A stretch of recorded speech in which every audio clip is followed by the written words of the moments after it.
মনের ওবেসিটি অর্থাৎ মনের স্থূলতা। শারীরিক ওবেসিটি নিয়ে আমরা কম বেশি সকলেই জানি যে শরীরে অতিরিক্ত ফ্যাট জমা হয় এবং সময় বিশেষে আমরা মেনটেনও করি নিজেদের।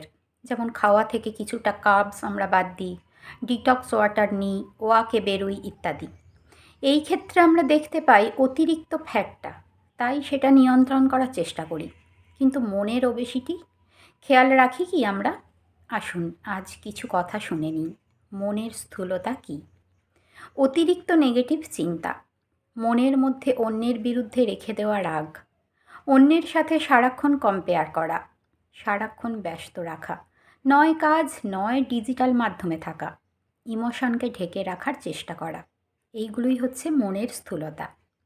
এর ফলে যা হয়, একটুতেই রাগ হওয়া, অকারণে ক্লান্তি অনুভব হওয়া, একটা কাজ বেশিক্ষণ করতে না পারা, ঘুমের সমস্যা হওয়া, ঘুম বারবার ভেঙে যাওয়া, কাজে অনীহা আসা। যদি এই উপসর্গগুলি নিজের মধ্যে দেখতে পান তাহলে অবশ্যই সতর্ক হন। তাহলে কি করণীয়? প্রথমেই বলি, মনের স্থূলতা কাটিয়ে তুলতে কিছু জিনিসকে পরিত্যাগ করতে হবে। আবার শুধু পরিত্যাগ করলেই হবে না, যেগুলো পরিত্যাগ করবেন তার বদলে কিছু পজিটিভ কাজও নিজেকে দিতে হবে। শুনে নিন। Excessive mobile social media use বন্ধ করতে হবে। সারাদিনে 1.5 ঘন্টার বেশি স্ক্রিন টাইম যেন না হয়। স্ক্রিন বাদ দিন, রাখবেন নিউজ পেপার, ম্যাগাজিন, শব্দছক। নেগেটিভ সেলফ টক অর্থাৎ নিজেকে দোষ দেওয়া বন্ধ করুন। নিজের ওপর সব দায় চাপাবেন না। কি বাদ দেবেন? আমি কি পারবো ধরনের মতন কথা। আর রাখবেন আমি সবটুকু দিয়ে চেষ্টা করব। টক্সিক রিলেশনশিপ বাদ দেবেন।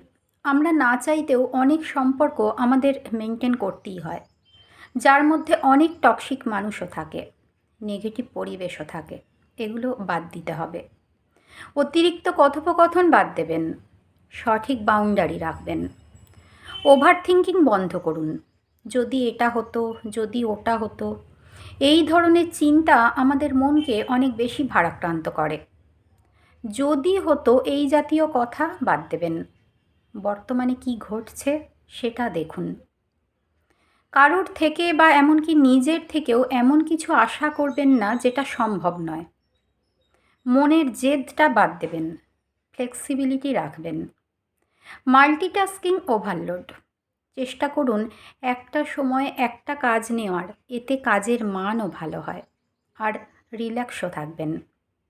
মাল্টিটাস্কিং করা বাদ দিন, রাখবেন টু ডু লিস্ট।